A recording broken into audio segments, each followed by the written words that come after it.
The NSCN-IM has made a massive allegation against former Nagaland governor and ex-interlocutor for Peace Talks RN Ravi. In an explosive statement released today, the NSCN-IM accused Ravi of giving it an ultimatum of 31st October 2019 to sign the final agreement under the Indian Constitution without the Naga flag and Constitution. The NSCN-IM further alleged that Ravi threatened it with dire consequences and declared that an agreement has to be signed on or before October 31st, 2019 with or without NSCN-IM. Not only this, the NSCN-IM accused Ravi of misleading both the government of India and the Naga people, even as it stated that the Naga Talks never ended on October 31st, 2019.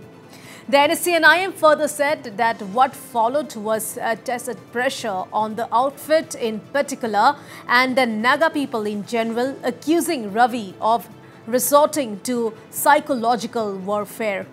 In a sensational allegation, the NSCN-IM stated that military exercises were held in Naga areas with jet fighters flying and big tanks and rocket launchers being brought as if a real war was coming. The NSCN-IM claimed that even the Nagaland State Police were instructed to keep rations in stocks for at least 2 months, and Special Branch SB Department of Nagaland State Police were instructed to identify NSCN members and their residences. The NSCN-IM, however, said that despite everything, it firmly stood its ground. The outfit regretted that the Naga leaders who were on the side of Ravi were carried away by his tactics and started shouting with undue zeal and attention that the Naga talk has concluded.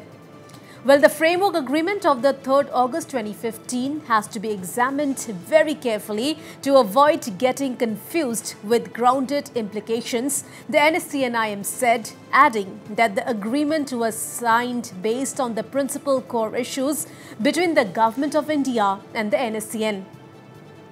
Well, in the framework agreement, it is clearly mentioned that it is with great satisfaction that dialogue between the Government of India and the NSCN has successfully concluded, and we are confident that it will provide for an enduring, inclusive new relationship of peaceful coexistence of the two entities, unquote, the NSCN-IM said, adding that in the true political interpretation, it means a relationship between India and Nagas to begin anew and afresh, where both will coexist as two friendly entities under the principle of shared sovereignty.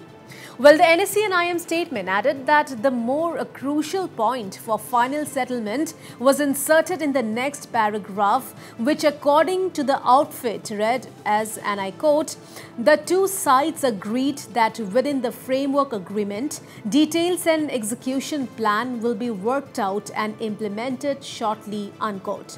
The NSCN-IM said that Ravi misled the Parliament Standing Committee on the framework agreement, stating that earlier the Naga stand was to be with India and not within India. But Ravi claimed that understanding was reached to be within India, and accordingly the framework agreement was signed. Thus, Ravi misinformed and misled the Government of India as well as the Naga people, the NSCN-IM said, adding that the former interlocutor was able to divide the Nagas successfully. The NSCN-IM said that Ravi masterfully crafted another agreement known as Agreed Position with the Naga National Political Groups or NNPGs and started attacking the framework agreement and NSCN.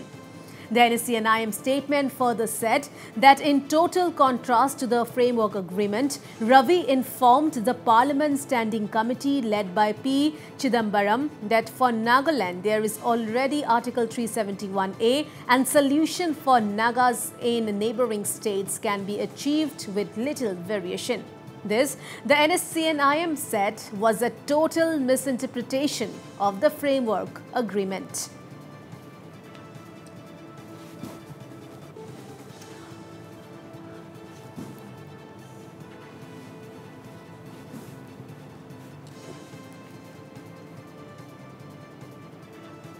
Meanwhile, Nagaland Chief Minister Nephew Rio, along with UDA Chairman T.R. Zaliang and few other members of the core committee on Naga political issue will leave for Delhi tomorrow to hold what is being touted as a decisive round of meet with central leaders.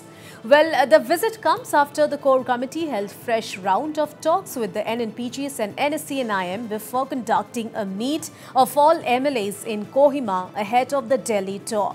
So why is this Delhi visit crucial? Is it different from the earlier visits? Can the core committee expect to make a breakthrough in its role as a facilitator of a solution for Naga peace talks? Well, the UDA chairman T.R. Zaliang had recently revealed that they had sought a feedback from the centre as to what would be the last or final offer as far as the vexed issue of separate flag and constitution is concerned. However, as per Mr. Zaliang, there has been no response so far. The idea behind seeking this offer is to try and find a middle path when it comes to the NSCN-IM stand on flag and constitution.